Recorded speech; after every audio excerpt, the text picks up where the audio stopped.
आज बनारस में भी एक हो गया, एक मस्जिद है किसी कॉलेज के अंदर, वहाँ 500 लोग जो है भगवा झंडा लेकर पहुंच गए कि यहाँ पे नमाज नहीं होनी चाहिए, अगर ये नमाज पढ़ते तो हम हनुमान चालीसा भी पढ़ेंगे। अच्छा, कोई ज़रूरी है कि वहीं पढ़ोगे, कहीं और नहीं पढ़ सकते? ये है नफ़रत कि नहीं? ये है नफ़रत। भाई जहाँ नमाज पढ़ी जा रही है और इतने दिन से पढ़ी जा रही है, तो आप जानबूझ के सब ये नफ़रत जो फैला रहे हो, इसका कोई फ़ायदा नहीं है, ये देश को बर्बाद ही करेगा। क्या मस्जिदों के नीचे ही मंदिर हैं क्या सर? मैं कह तो रहा हूँ, मंदिर तो और बथेरे हैं। नहीं, जो मंदिर के मस्जिद के नीचे भी हैं क्या मंदिर? ओहो, इस बात का देखो, इस बात का सुनो, अगर हैं या जो भी है, जब कानून ने एक बात कह दी कि भी जैसे है वैसा ही रहेगा सिस्टम, तो उसके बाद तो हमें मान लेना चाहिए। इसका मतलब हम कानून को नहीं मानते, या आप कानून बदलो कि हम अपनी मतलब तानाशाही करेंगे, जो हमारा मन आएगा वो हम करेंगे। तो फिर कानून को बदलने के बाद आप ये करना। बाकी किसी मस्जिद के नीचे मंदिर है क्या नहीं है, अगर आप धरती खोदोगे तो धरती के नीचे तो पता नहीं क्या क्या निकलेगा, फिर क्या करोगे आप? हो सकता है उसे और ज़्यादा खोदोगे तो और बुद्धिस्ट मिल सकते हैं। नहीं, बुद्धिस्ट वाले भी करेंगे और गहरी खुदाई। मैं वही तो कह रहा हूँ, बुद्धिस्ट मिल सकते हैं, फिर क्या करोगे आप? ये सब कहने का मतलब है देश को बर्बाद करने का एक षड्यंत्र है। कह रहे हैं हिंदू मजबूत हो चुके हैं और अब अपने अधिकार के पीछे नहीं हटेंगे। अच्छा, ये अधिकार है?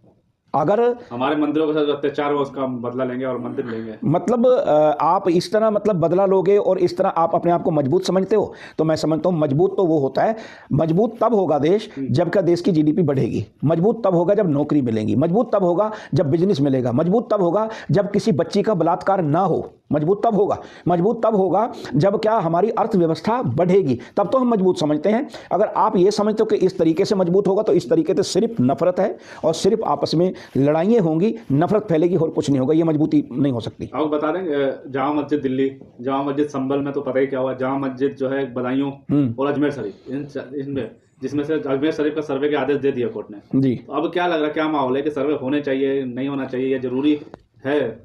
नहीं, मेरी राय तो, और ताजमहल में भी कहते हैं कि तेजू महल है। देखो, फिर दुबई को क्या कहेंगे ये कि किसी दुबई की बसाई हुई है, ले लेंगे क्या? मिस्र को क्या कहेंगे, मिस्र की बसाई हुई है, ले लेंगे क्या? ये सब अब आप इस तरह के किसी नाम के ऊपर और ये चीज़ करोगे तो क्या हो जाएगा, है जी? ये सब एक तरह से षड्यंत्र है और जनता को समझना चाहिए कि भाई रोजी से, रोटी से, नौकरी से देश चलता है, इन चीज़ों से नहीं चलता। रही बात सर्वे की, तो मैं तो कह रहा हूँ जो कोर्ट और जो जज जो ऑर्डर दे रहे हैं, इसका मतलब वही कानून को नहीं मान रहे। अगर वो कानून को मानते तो बोलते भी नहीं, ये नहीं हो सकता। क्यों? इससे दंगे भड़केंगे, इससे झगड़े होंगे, तो हम क्यों इस चीज़ को करें? और कानून बोल रहा है कि भी ये जैसे हैं वैसा रहना चाहिए, तो इसका मतलब तो साफ है कि जी रक्षक ही जो है ना, वो भक्षक बन चुके हैं। और जनता को जो है अपने हाथ में मतलब ये समझना चाहिए और दिमाग में लेना चाहिए कि भी नहीं, ये ऐसा नहीं होना चाहिए, तभी बात बनती है। असल मुद्दों को बचाने छुपाने के लिए लोग कुछ और ना मांगे, इसलिए इसी में लगा दिया गया। तो यही तो है, और क्या कारण है? और कोई कारण थोड़ी है भाई, यही तो कारण है। देखो, जनता को कुछ देना नहीं पड़ रहा, ठीक, मैं तो बार बार यही कह रहा हूँ, आपके माध्यम से कह रहा हूँ, आप जो भी बच्चा हमारा लड़ रहा है या जो भी बच्चा इन चीज़ों में पढ़ रहा है, उसको ये देखना चाहिए कि नेता के बच्चे कहाँ हैं। मैं फिर दोहरा देता हूँ, नेता के बच्चे किस सीट पर और कहाँ बैठे हुए हैं, एक्टर के बच्चे किस सीट पर और कहाँ बैठे हुए हैं, ठीक है, बिजनेसमैन के बच्चे कहाँ बैठे हुए हैं, ठीक है जी, बड़े बड़े उद्योगपतियों के बच्चे कहाँ बैठे हुए हैं। मैं तो ये देखना चाहता हूँ, जहाँ वो बैठे हैं वहाँ अगर हमारे बच्चे बैठ जाएँ तो ठीक है। क्यों? देश के रखवाले हैं ये, ठीक।